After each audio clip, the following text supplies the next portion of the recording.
विष्णु भगवान की जय। छठा अध्याय। नारद जी बोले, हे नृपश्रेष्ठ, जो लोग थके हुए राही को जल नहीं पिलाते वे नीच पक्षी का जन्म पाते हैं। इस संबंध में मैं तुम्हें एक ब्राह्मण और छिपकली का इतिहास कहता हूँ, सुनो। प्राचीन काल में हेमांग नामक एक राजा इक्ष्वाकु वंश में हुआ।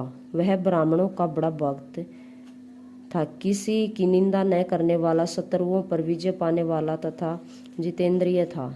उसने इतने यज्ञ किए कि कुशाओं से पृथ्वी पर कुश ही कुशा दिखाई देने लगी। उसने गौ भूमि तथा श्रवण का दान देकर अनेक ब्राह्मणों को प्रसन्न किया। कोई ऐसा दान नहीं था जो उसने नहीं किया, परंतु उसने कभी वैशाख मास में जल दान नहीं किया। वह कहता था कि अल्प वस्तु दान करने का फल है, जल तो सहज ही में ही लभ्य है। अतः वह राजा लंगड़े, लुलियांदे और जीविकाहीन ब्राह्मणों की सेवा किया करता था, किंतु वेद पाठी, तत्वज्ञानी और ब्रह्मवादियों की पूजा नहीं किया करता था। वह कहता था कि व्याख्यात ब्राह्मणों की सेवा तो सभी करते हैं, अनाथ, लंगड़े, अनपढ़ और गरीबों की दुर्गति है और यही दया के पात्र हैं। इस दोष के कारण 3 जन्म तक उसको चातक की योनि मिली, फिर 1 जन्म में गिद्ध बना, फिर 7 जन्म तक कुत्ते की योनि मिली, फिर एक राजमहल में छिपकली की योनि में उत्पन्न हुआ।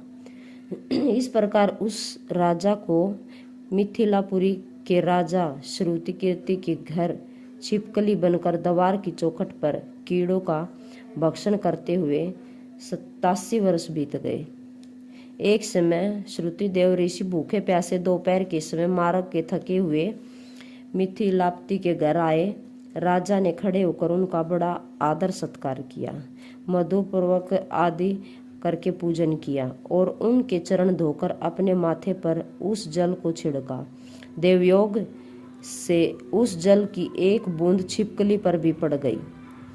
उस जल के पड़ते ही उसको अपनी पूर्व योनि के जन्म का ज्ञान हो गया और हाय हाय कर कहने लगा, हे ब्राह्मण देवता, मेरी रक्षा करो, मेरी रक्षा करो।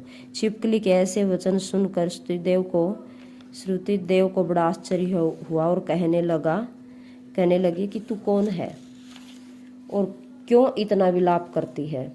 अतः तू अपना सब वृतांत मुझे कह, मैं तुझे इस योनि से मुक्त करूंगा। यह वचन सुनकर छिपकली कहने लगी, हे ब्राह्मण, मैं इक्ष्वाकु कुल में उत्पन्न हुआ वेद शास्त्रों का ज्ञाता था।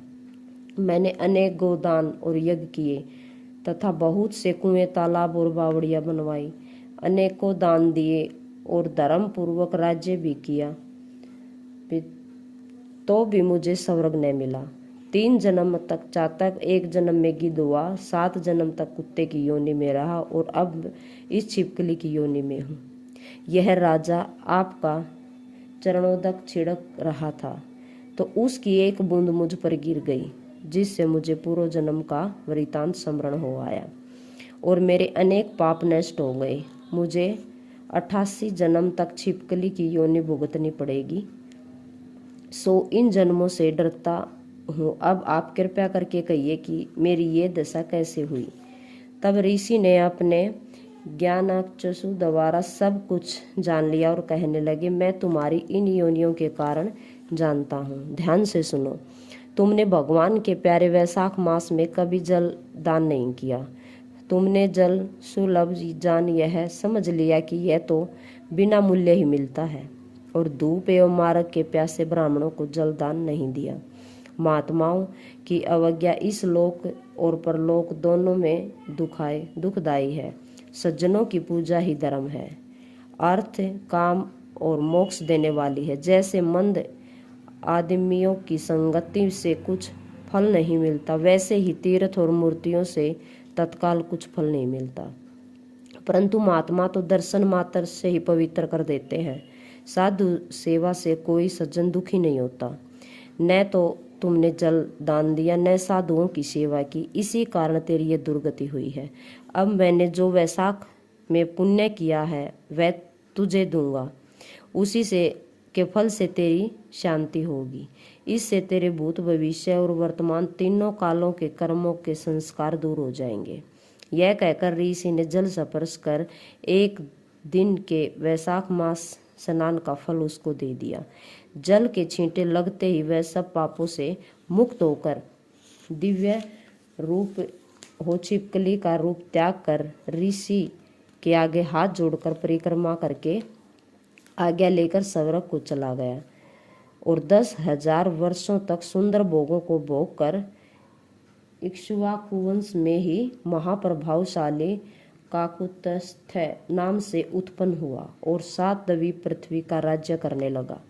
वह न्यायपूर्वक राज्य करता था। एक दिन वशिष्ठ मुनि उसके राज्य में आए और उन्होंने उसे वैशाख मास के समस्त धर्म कर्म भी बतलाए। तब राजा ने मुनि के बताए अनुसार सभी कृत्य किए और सब पापों से छुटकारा पाकर विष्णु धाम को चला गया। यह वैशाख मास सब फलों को देने वाले हैं। इस पवित्र मास में जो मनुष्य यथाशक्ति दान धर्म करता है वह दीर्घायु होकर भगवान का प्रिय बनता है और सब पापों से छूटकर वैकुंठ लोक को जाता है। विष्णु भगवान की जय हो।